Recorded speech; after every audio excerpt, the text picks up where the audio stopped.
Eu nem sei se era pra eu estar contando essa história.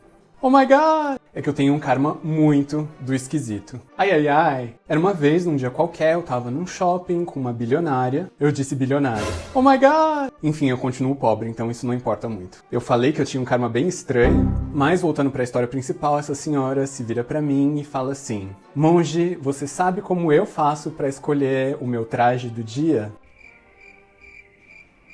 A cada manhã, depois do banho, eu me coloco nua de frente pro espelho e eu começo escolhendo as minhas joias, os meus acessórios. E depois que eu já coloquei os brincos, os colares, as pulseiras, aí sim eu escolho qual que vai ser o look do dia. Tá bom.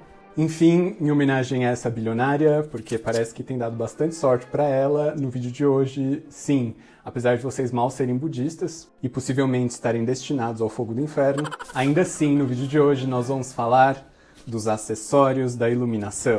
Porque antes mesmo da gente pensar em ser budista, já pode começar a colecionar os nossos acessórios iluminados.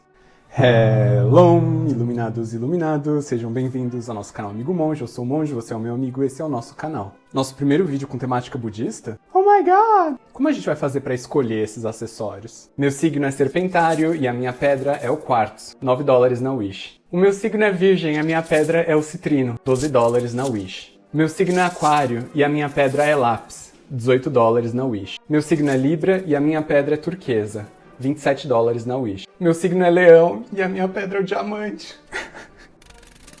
Eita, aqueles... Esse aí tomou no...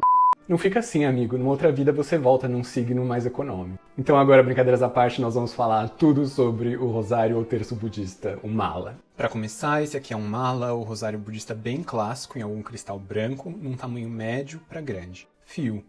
Pode ser vermelho ou branco, trançado em 9 linhas por uma virgem, preferencialmente, se não, qualquer fio resistente na cor que tiver. Esse aqui, por exemplo, é daquelas linhas transparentes de pescador mesmo, em nylon. Contas.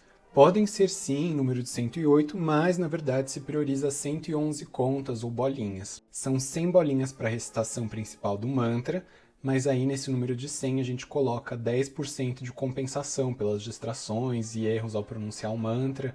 Então 100 mais 10% de 100, que dá 110. E essas 10 bolinhas extras também a gente dá 10% extra, que daria mais 1. Então dá 100 mais 10 mais 1, 111. Contagem. Se você fizer, por exemplo, 7 voltas no mala, você não vai dizer, eu recitei 777 mantras. Não, porque tudo é na base da tabuada do 100. Então, a cada volta, apesar de ter feito 111, esses 11 são os 10%. Então, você só contabiliza 100. Tabuada do 100. 100, 200, 300. E as bolinhas extra foram só para compensar a loucura. Divisores. Às vezes tem essas bolinhas diferentes que são colocadas para marcar números específicos, para ajudar a gente visualmente. Se tem um mantra muito longo e você não vai fazer a volta de 100 vezes, às vezes você faz 7 ou 21, então pode trocar e customizar essa bolinha para saber que chegou naquela quantidade. E se você está fazendo um mantra mais curtinho, que você vai fazer uma volta inteira, então você passa normalmente por essa conta e recita ali naquela bolinha um mantra. Rabiola. Depois que acaba o mala, sobram os 2 pedaços do fio e tem que ter um nó ali para segurar tudo. Mas às vezes vai ter uma rabiola, às vezes vai ter um pompom, nós decorativos, e essa parte final é mais estética do que religiosa. Alguns materiais auspiciosos. As sementes da figueira Bodhi, que é a árvore sobre a qual o Buda se iluminou, auspiciosa, ou as sementes de lótus, que é a flor que simboliza a renúncia e a possibilidade da sanidade apesar do mundo. Lápis é uma pedra que pode ser relacionada ao Buda da medicina. Turquesa é uma pedra preciosa do Tibete, pode ser associada a Tara. Mas não precisa ficar acumulando vários e vários malas, um para cada mantra. Um só já vai dar para tudo. Porque o que conta mais é a motivação e o empenho nos mantras. Conta do guru. Geralmente essa última conta central é diferente. Pode ser maior, de uma outra cor ou de um outro material. E essa conta, onde o mala começa e termina, é chamada de conta do guru. Como usar? A gente pega o fio do mala entre a conta do guru e a conta número 1 e começa, por exemplo, Om Mani Padme Hum 1, Om Mani Padme Hum 2, até o Om Mani Padme Hum 111. E aí chegou no fim, passa por cima do guru? Não, a gente vira a mão e volta de novo. Nem aperta e nem passa por cima do guru. O dedo tá por cima, passa o dedo por baixo e continua até chegar nela de novo. Para ficar bem didático, vou dar como exemplo o mantra Om Mani Padme Hum, que é curtinho. E aí a gente começa então com o dedo entre a conta do guru e a primeira conta. Om Mani Padme Hum, 1, puxa a bolinha. Om Mani Padme Hum, Om Mani Padme Hum, e vai puxando a bolinha, cada bolinha um mantra, até que a gente vai chegando na bolinha 110, 111, e aí chega na conta do guru. Om Mani Padme Hum, chegou, passa por baixo, Om Mani Padme Hum, Om Mani Padme Hum, e vai tudo de novo. A diferença da conta do guru. Ela tem o mesmo furo das outras, mais um furo que desce para dar vazão para o fio e possibilitar o amarramento. Continha cônica.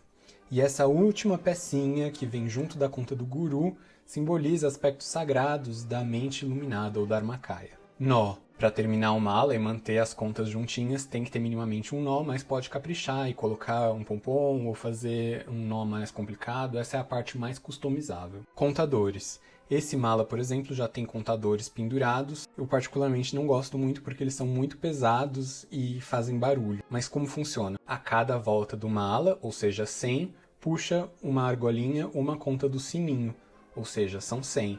100, 200 até 900. Quando completou 10 sininhos, você volta para o 0 e puxa um Vajra.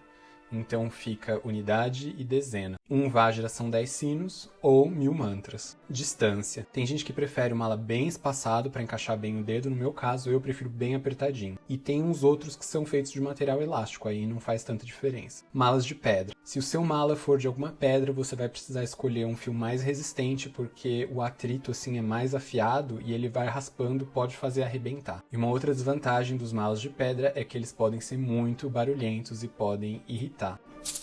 Então agora a gente já sabe tudo sobre o fio do mala, o material das contas, a quantidade das contas, a compensação dos 10%, como que a gente usa e faz a volta, a conta do guru, a conta cônica do fim, a rabiola que é mais decorativa, os acessórios extra e os marcadores dentro do próprio mala, na quantidade de 7, 21, etc. Eu já falei tudo de uma vez em um vídeo só para poder esgotar e não precisar mais voltar nesse assunto. E a lição do vídeo de hoje é que sim, o japa mala, ou mala para os íntimos, que antes a gente pensava ser o rosário ou o terço budista, ele é um acessório da iluminação, mas apesar de ele ser muito trend, não é pra gente sair fazendo fashion statements com ele. Então se você quiser ter um, arruma um mantra pra recitar, mas nada de ficar andando com mala nem pendurado no braço e nem pendurado no pescoço. Eu tô tentando tirar isso do pulso, mas tá entalado. Porque ele é um acessório para contagem de mantras, não é para proteção. Se você quiser proteção, recomendo que compre na farmácia ou então ande com colete à prova de bala. Do mesmo jeito que a gente tem que aprender a respeitar a cultura indígena, a cultura afro.